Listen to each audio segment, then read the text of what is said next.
Good morning. I'm Nicole Ramirez for Appellant U.S. Bank. I'd like to reserve 3 minutes, please, for rebuttal. All right.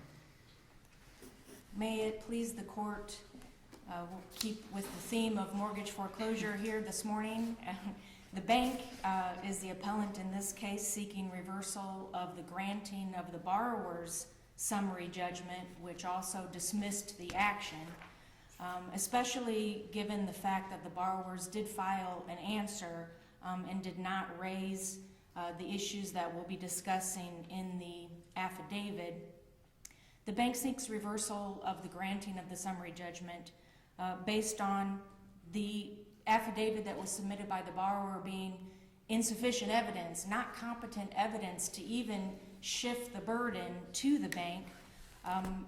The affidavit could have no personal knowledge about the actions of the bank sufficient to conclusively establish that there was no issue, genuine issue of fact. Let me ask you about that, Ms. Ramirez, because I had a question about that. The affidavit that says that there's a branch within 200 miles, let's just say might be questionable. But again, we don't have a transcript of a hearing on the motion for summary judgment.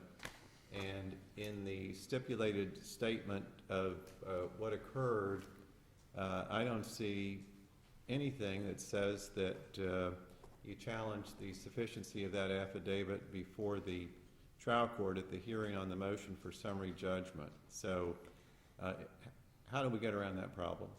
The statement of proceedings does include at least the discussion that the bank argued that there was still a genuine issue of fact, which would exist because of the insufficiency of the evidence. The rehearing rule 1530 provides specifically that sufficiency of the evidence, if that's what you're arguing, is not waived. So while it is true we don't have the transcript, the bank would argue that that's not waived to have de novo review of the evidence that was used. In this case is also a little bit more complicated because of the issues of law, which would not necessarily even require a transcript. The two issues that are discussed But if you're going to attack the sufficiency of the affidavit on appeal, don't you have to have raised that point specifically before the trial court in order for us to be able to reverse the trial judge on that ground? Well, as I mentioned, I think in the statement of proceedings, while it doesn't use the word hearsay or discuss in detail the sufficiency of the evidence, of course that is compiled through agreement with counsel, and if there's any disagreement, it's hard, for anyone to really recollect exact details. The way to avoid that problem is to have a court reporter at the hearing. Of course. But again, with the rehearing, it was raised, and 1530 does specifically say in the rule that even if not raised before, it's not waived to the insufficiency of the evidence argument. In this particular instance, the affidavit concerned things that the borrower could have no personal knowledge of. Things in the affidavit regarding, for instance, the face-to-face counseling. She says, or the borrower says, I never participated in the face-to-face. Okay, you can have personal knowledge of that. Did you move to strike the affidavits? We did not move to strike the affidavit. Okay, so if you didn't move to strike, then paragraph 2 alleges, whether it's sufficient or not, or personal knowledge or not, the plaintiff has a branch within 200 miles of the property. Why didn't the bank just say, no, we don't, in an affidavit?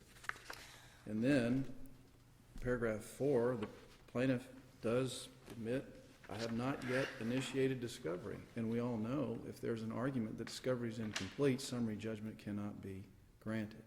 The bank did not even assert that discovery is not complete. So it just seems to me that despite arguments about the sufficiency of these affidavits, the bank did not file affidavits specifically challenging or opposing these allegations. It is true that there is no opposing affidavit to the 200-mile. That's not the only part, though, that makes this affidavit insufficient, even without the bank refuting it. It was not the bank's summary judgment hearing, of course. This affidavit was filed at the exact 20-day time, and the bank did provide an opposition, not necessarily an affidavit. There is an affidavit regarding the default letter already in the record, and that could provide information about who was billing and collecting regarding the 559-715 issue. But regarding the face-to-face issue, besides just the 200 miles, there's also statements that the borrower just could have no personal knowledge, even if the bank doesn't come and refute it.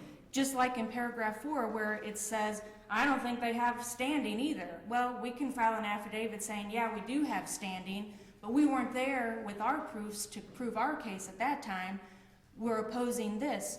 The other statements that wouldn't really require an affidavit, that the plaintiff refused to offer. Well, the borrower can't really testify, is not really competent to talk about what the bank did. The borrower doesn't even say that they did not get the notice or receive something. The borrower says that the bank refused, that no letters were provided, no phone calls were made. It doesn't even say were made by who. Is the borrower saying they made phone calls? Is the borrower saying that the bank did not make phone calls? See, Mr. Mercer, and I guess this is where, to follow up with what Judge Sleet said, this is precisely when you have an affidavit that way, that's where the bank ought to have either moved to strike or move for it some sort of ruling by the court that this is insufficient to follow what Judge Wallace said, but to simply not to say anything and let it proceed through, that for me is a bit problematic. There was an opposition which provided bank records, not with an affidavit, that is correct, but bank records regarding the bank locations. But you know, just providing copies of screenshots that are unauthenticated doesn't give something that either the trial court or this court could have considered in opposition to the motion for summary judgment. Wouldn't you agree? Well, I would say that it is a verified complaint in which they allege the right to enforce, and that includes, we've done everything, we have the right to enforce this, so it is opposing to these affidavits. And also, the affidavit, the court can consider not just an affidavit here and an affidavit there. The affidavit still, it's sort of like the argument of prior service or testimony, which is going through the courts a lot right now too. If the bank person can't talk about what the other person, the prior servicer did, because they don't have personal knowledge of it, then how could the borrower have personal knowledge? They also don't attach anything to verify this information. Did they drive around 200 miles? But that brings us back to the problem of whether that issue was even raised. Of whether the issue was raised, whether it's sufficient or not? Correct. Well, the issue was raised certainly, and it says in the statement of proceedings that the argument was made that there's still a genuine issue of fact. By saying I didn't receive a letter does not accomplish the same thing as saying they did not send a letter.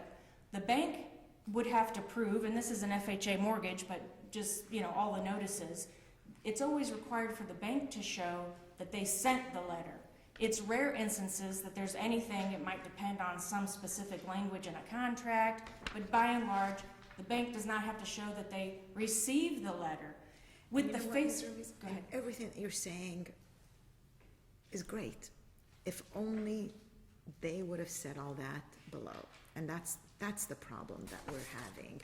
That if you would have, or if your client would have raised all that below, certainly then at that point when we review this, we can make the appropriate determination as to whether or not it was correct or not. But now we have this record, which is totally unrefuted. We have what we have, and now on appeal, you're asking us now to do what, quite frankly, you should have done below. And that's the problem. So we're not here to argue with you as to the premise that you're saying. We're just concerned that with this record here, your clients, I'm not saying you, your clients should have made all that below. It still is an issue of law. The sufficiency of evidence is an issue of law. And in 1530, it specifically says you can still raise that, and it was raised in the rehearing motion. You can still raise it, even if you didn't raise it before. There's case law talking about lost note cases where it even goes to trial, and they don't raise at the trial any objection about you didn't offer enough for lost note affidavit for the lost note testimony that's required. And that got overturned. They were still allowed to raise it. I don't have that case site there right in front of me, but there are cases that you can still raise that even if it wasn't raised below. And that's with a transcript right there. That's with a whole trial. Here we're at summary judgment. If there's the slightest doubt of an issue of fact. As to the record evidence, not as to an attorney's argument. It's the record evidence. There's no record evidence that the bank opposed the allegation of having a branch within 200 miles. There's no allegation that the bank opposed the fact of whether 559-715 applies. The bank didn't even file an affidavit saying when we took over this note, it was not in default. So where's the record evidence in support of your argument? Not a memo of law, but record evidence. The record evidence would include the verified complaint. It is verified. It does have the right to enforce. The affidavit of the default letter shows an issue of fact about that notice of assignment. If it even is, and we haven't, if it even is a condition precedent, and that's a whole nother sort of legal issue apart from the sufficiency of the affidavit. There is a case that was the Knight case, which is very similar. It does not concern specifically the face-to-face requirement. Appellee filed the notice of supplemental authority and referenced this case, Knight case.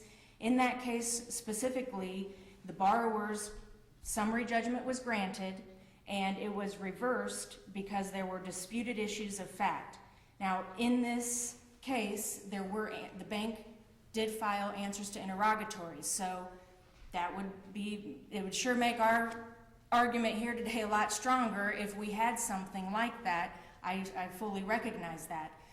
But when the judge is looking at the whole totality of the record, affidavit versus affidavit, just like in the affidavit where it says, I don't think they have standing, it doesn't make it sufficient, it doesn't make it true just because they say it. So because of the 20 days, even the summary judgment rule, 1510, okay, it complied with exactly the 20 days, but there are other sections which... you keep saying